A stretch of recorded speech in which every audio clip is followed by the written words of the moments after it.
यक्षिणी की कहानी। कहा जाता है बहुत साल पहले दक्षिण भारत के एक गांव में एक बड़ा पुराना वटवृक्ष बरगद का पेड़ था। गांव वाले उस पेड़ के पास रात को जाना तो दूर, दिन में भी अकेले नहीं जाते थे। वजह थी उस पेड़ में यक्षिणी का वास। यक्षिणी देखने में अत्यंत सुंदर स्त्री के रूप में प्रकट होती थी। उसके लंबे काले बाल, चमकती आंखें और मोहक मुस्कान किसी को भी अपनी ओर खींच लेती। लेकिन उसकी सुंदरता ही उसका जाल थी। रात को जो भी अकेला उस पेड़ के पास से गुजरता, उसे एक सुंदर स्त्री के हंसने या गाने की आवाज सुनाई देती। जैसे ही वह व्यक्ति रुकता और पास जाने की कोशिश करता, यक्षिणी धीरे धीरे सामने आती। शुरुआत में वह बहुत कोमल और आकर्षक लगती, लेकिन जैसे ही आदमी उसके पास पहुंचता, उसकी आंखें लाल अंगारों जैसी हो जातीं और उसके दांत लंबे नुकीले खंजर जैसे दिखाई देने लगते। वह आदमी पर झपट पड़ती, उसका खून पी जाती और उसका शरीर पेड़ की जड़ों के नीचे गाड़ देती। गांव में कई लोग ऐसे गायब हो गए थे, जिनके बारे में कहा जाता था कि उन्हें यक्षिणी ने निगल लिया। कहते हैं कि एक बार एक साधु ने तपस्या करके यक्षिणी को बांधने की कोशिश की। उसने मंत्रों से उसे वटवृक्ष में बांध दिया, लेकिन साधु की एक गलती हो गई, वह मंत्र पूरा नहीं कर पाया। तब से यक्षिणी उस पेड़ से बाहर नहीं निकल सकती, लेकिन रात में उसकी हंसी और रोने की आवाज अब भी सुनाई देती है।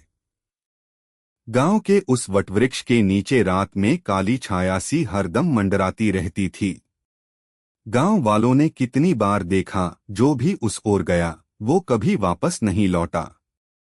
एक बार 3 युवक शर्त लगाकर उस पेड़ के नीचे गए। आधी रात थी, हवा में सड़ांध और सन्नाटा था।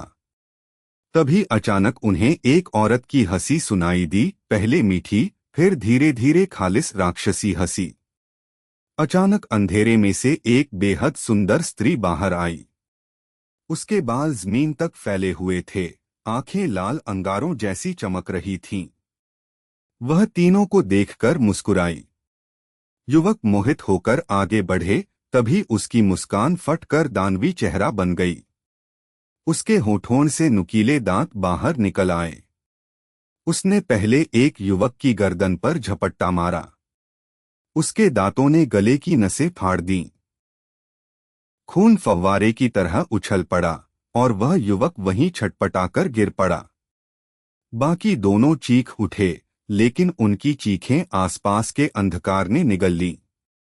यक्षिणी ने अपनी लंबी जीभ से खून को चाटना शुरू किया।